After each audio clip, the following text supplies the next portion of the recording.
Assalamualaikum warahmatullahi wabarakatuh. Salam jumpa, salam sehat, dan salam sukses selalu untuk kita semua. Pemirsa yang budiman, kucing merupakan binatang yang paling sering kita jumpai di lingkungan sekitar kita. Tidak sedikit dari kita yang memelihara binatang yang sangat disayang oleh Rasulullah ini. Rasulullah pun memiliki kucing kesayangan yang bernama Muisa. Bahkan sahabat Nabi yang bernama Abdurrahman bin Sakhar dijuluki Abu Hurairah, yang berarti bapak kucing, karena kecintaan beliau kepada kucing-kucing.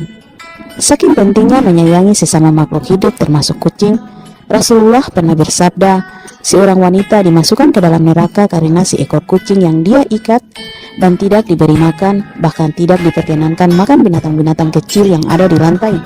Hadis riwayat Bukhari.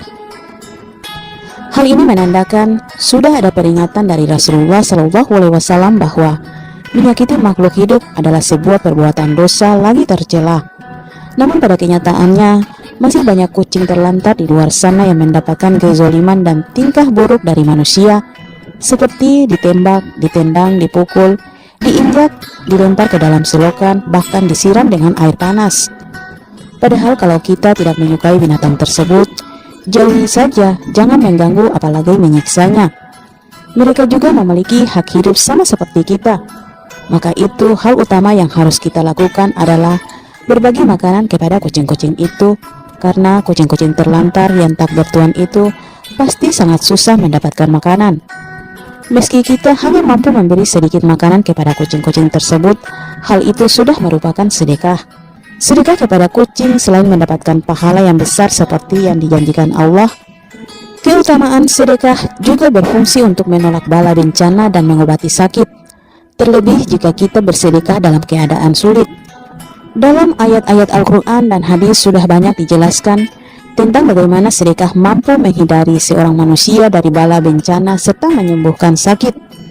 Dengan bersedekah kepada kucing, maka akan meringankan beban hidup kita maupun beban hidup sang kucing dan menjadi pembawa keselamatan serta keberkahan dalam hidup.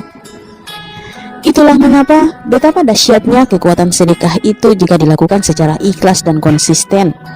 Hal ini sebagaimana dijelaskan dalam sebuah hadis riwayat At-Tabrani bahwa bersegeralah bersedekah, sebab bala bencana tidak pernah bisa mendahului sedekah.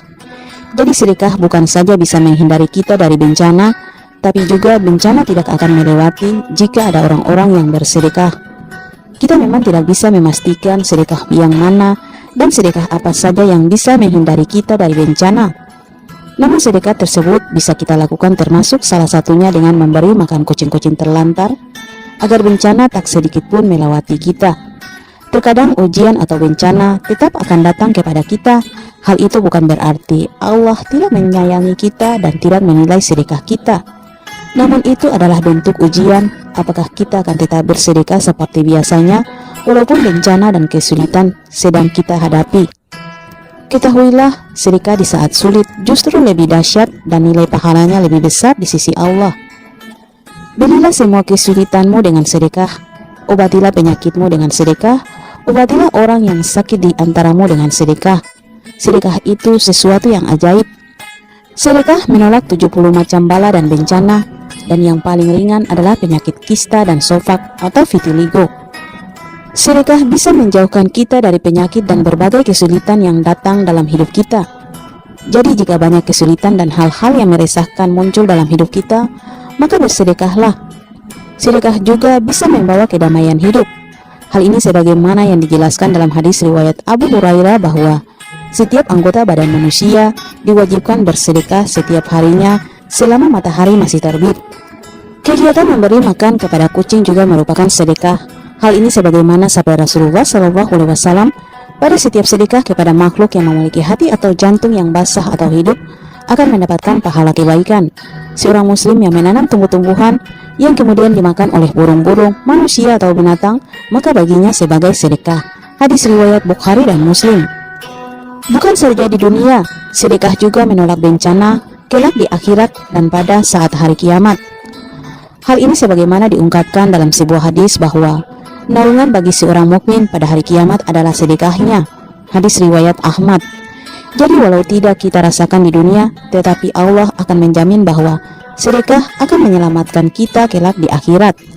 kita hanya bisa berdoa dan berharap agar semua itu bisa kita dapatkan juga di akhirat kelak.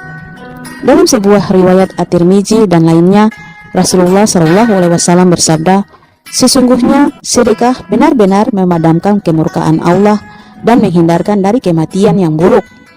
Murka Allah adalah hal yang paling kita hindari dan jangan sampai hal ini hadir di tengah kehidupan kita. Maka itu bersedekahlah kepada sesama makhluk Allah yang membutuhkan agar kemurkaan Allah tidak menerpa kehidupan kita. Telah banyak kisah-kisah nyata dari bersedekah kepada manusia maupun hewan seperti kucing dan hewan lain yang bisa menyembuhkan penyakit, terhindar dari pencurian dan perampokan, dan berbagai kisah-kisah lainnya yang bisa kita ambil sebagai hikmah dan pelajaran hidup. Tentunya Allah Maha Tahu segala amalan kita dan Ia akan membalasnya. Oke pemirsa yang budiman, semoga bermanfaat dan menginspirasi. Sampai jumpa lagi di episode berikut di channel yang sama. Jangan lupa like, komen, dan subscribe. Terima kasih. Wassalam.